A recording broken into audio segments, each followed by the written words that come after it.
अमर रोज दफ्तर से अपने घर आते हैं। दिन भर काम और टेंशन से जूझकर घर आते ही अपनी भड़ास निकालते हैं अपने परिवार पर। बस आज काम जल्दी खत्म हो गया, अब आराम से जाकर मैच देखूंगा। निकल जाता हूँ इससे पहले कि बॉस की नजर में आ जाऊं। अमर, कल जो रिपोर्ट फाइल करनी है उस पर लास्ट मिनट चेंजेस आए हैं, आज जाने से पहले अपडेट कर देना। सर आज जल्दी जाना जरूरी है, बेटे को स्कूल के जरूरी सामान खरीदने ले जाना है ना। अब जब तक तुम पहुंचोगे मार्केट तो बंद हो गया होगा। सर इसलिए जल्दी जाना होगा। एक काम करो, कल जल्दी चले जाना। अमर बेबस होकर बॉस का ऑर्डर मानकर फिर काम में लग जाते हैं। किसी तरह मन मारकर काम खत्म करते हैं और चिड़चिड़े मन से घर पहुंचते हैं। निशा जल्दी से खाना लगा दो, इंडिया की बैटिंग खत्म होने वाली है। बॉस ने लेट करवा दिया। अरे इतनी देर से आए हो, थोड़ी देर बात तो कर लो। अरे सुनो, हटो यहाँ से, पापा को टीवी देखने दो। पता है ऑफिस में कितना काम रहता है, कितना काम करके आया हूँ मैं। तो मैं भी तो ट्यूशन जाकर आया हूँ। अब जाओ जाके फिर होमवर्क कर लो, कल स्कूल भी जाना है ना। तो मैं उठ जाऊंगा, लेट नहीं करूंगा। अभी मेरा शो चल रहा है, मुझे देखना है। अरे समझ नहीं आ रही बात एक बार में, एक थप्पड़ देके समझाओ क्या। रिमोट दे और सोने जा। सोनू रोते हुए मम्मी के पास जाता है और अपने पापा की शिकायत करता है। निशा उसे पुचकार के एक और बेडरूम में ले जाकर सुला देती है। मैं डांटती हूँ पापा को, तू सो जा। अभी ठीक है बेटा। नेहा खाने की थाली लेकर अमर के पास पहुंचती है और मेज पर रख देती है। अमर टीवी में डूबा हुआ है और बिना देखे ही खाने लग जाता है। निशा सामने बैठे उसे घूरे रहती है। कुछ देर में अमर ये समझता है और उसे देखने लगता है और इशारे में पूछता है कि क्या बात है। ये कोई तरीका है सोनू पे चिल्लाने का? अभी रुको, इनिंग खत्म होने दो। अमर खाने लग जाता है और मैच देखता है। आखिरी बॉल होने के बाद वो निशा की तरफ देखता है। अरे निशा पानी दे दो जरा। निशा थाली के बाजू में रखे गिलास पर इशारा करती है। अमर उठा के पानी पीता है। अब बोलो। बच्चा है सोनू, एक बार तो मिलते हो दिन भर में रात को, और फिर वो अपने पापा की डांट सुन के सो जाए। अरे बच्चा है तो बात सुननी चाहिए ना उसे मेरी। जवाब दे रहा था। अरे दिन भर के बाद आया हूँ, इतना काम किया, बॉस के नखरे झेले, और घर आओ तो बेटा बहस करे और सारी भड़ास घर आकर घर वालों पर निकालो। अरे तुम क्या बोल रही हो मुझसे ऐसे? तुम भी तो सारा दिन साथ रहती हो, डांटी भी तो हो उसे। बता रहा था वो मुझसे, अभी कुछ दिन पहले ही डांटा था ना तुमने। हाँ मुझे अभी सोने के पहले बताया था। देखो अभी झगड़ा मत करो, मुझे आराम करना है, टीवी देखने दो। अरे तो उसको भी तो दिन भर पढ़ाई के बाद देखना होता है ना टीवी, आराम करने के लिए। कोई जरूरत नहीं है, छोटा है अभी, आदत बिगड़ जाएगी। और तुम उसकी वकालत करना ना बंद कर दो। चलो अभी सेकंड इनिंग्स चालू होने वाली है, गुड नाइट।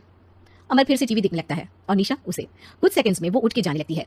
दरवाजे तक पहुंची होती है कि अमर कहता है, अरे सुनो तो, चाय बना देना 1 कप। नहीं। निशा दरवाजा पीट के चली जाती है और अमर देखता रह जाता है। अगली सुबह निशा किचन में सोनू का टिफिन पैक करके उसे देती है। सोनू नाश्ता कर रहा है। अमर पीछे से तैयार होकर आता है और खाली चाय का कप टेबल पर रखता है। अमर उसे वहां मत रखो, अभी साफ की है, दाग लग जाएंगे। अरे क्या हुआ है तुमको, रोज तो यहीं रखते हैं। पर आज से नहीं रखना है, चलो उठा के सिंक पे रखो। अमर उसे उठा के सिंक में रखने जाता है, तभी निशा कहती है, अरे अरे धोके। सोनू हंस देता है। अमर उन दोनों को देखता है और कब धो के वहां से चला जाता है। निशा सोनू को देखती है और आंख मार देती है। चलो अब ऐसा बन, स्कूल जाओ और ध्यान देना, सब पूछूंगी दिन में। सोनू मुंह बना लेता है। सब अपना दिन बिताकर रात में फिर एक साथ आते हैं। आज अमर घर जल्दी पहुंच गया है और टीवी के सामने पसार के बैठ जाता है। पीछे से दरवाजा खुलने की आवाज आती है। खिलखिलाते हुए सोनू अंदर आता है, सीधे टीवी रूम के अंदर, और अमर को बैठा देख चौंक जाता है। पीछे से कमरे में निशा भी आती है। सोनू हाथ पैर धो के कपड़े बदल लो, चलो जाओ। सोनू कमरे से बाहर चला जाता है। अरे निशा जरा 1 कप चाय। क्या हर वक्त चाय? नहीं है दूध घर में। अरे दूसरी बार ही तो मांग रहा हूँ ना।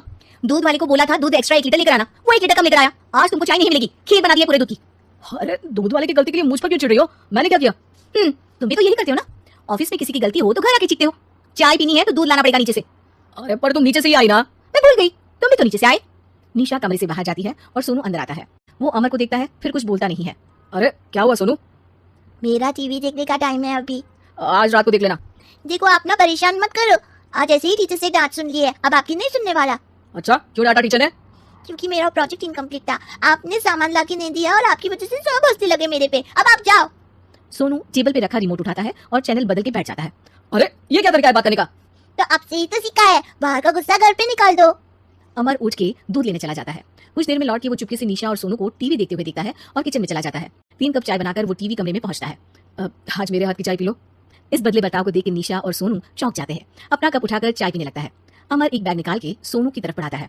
इसमें क्या है? प्रोजेक्ट का सामान और गिफ्ट। लगता है पापा दूध लेने गए और गुस्सा छोड़ के आ गए। कैसी है सोनू के पापा के हाथ की चाय? स्वीट स्वीट, बिल्कुल मम्मी की तरह। और पापा की तरह नहीं? पापा की तरह कड़क है। सॉरी बेटा, अब समझ गया कि ऑफिस में कुछ भी हो उसे ऑफिस तक ही रखूंगा, प्रॉमिस। निशा और सोनू को गले लगा लेता है और उस दिन के बाद कभी घर की चिंता दफ्तर में नहीं गई और ना दफ्तर का टेंशन घर में आया।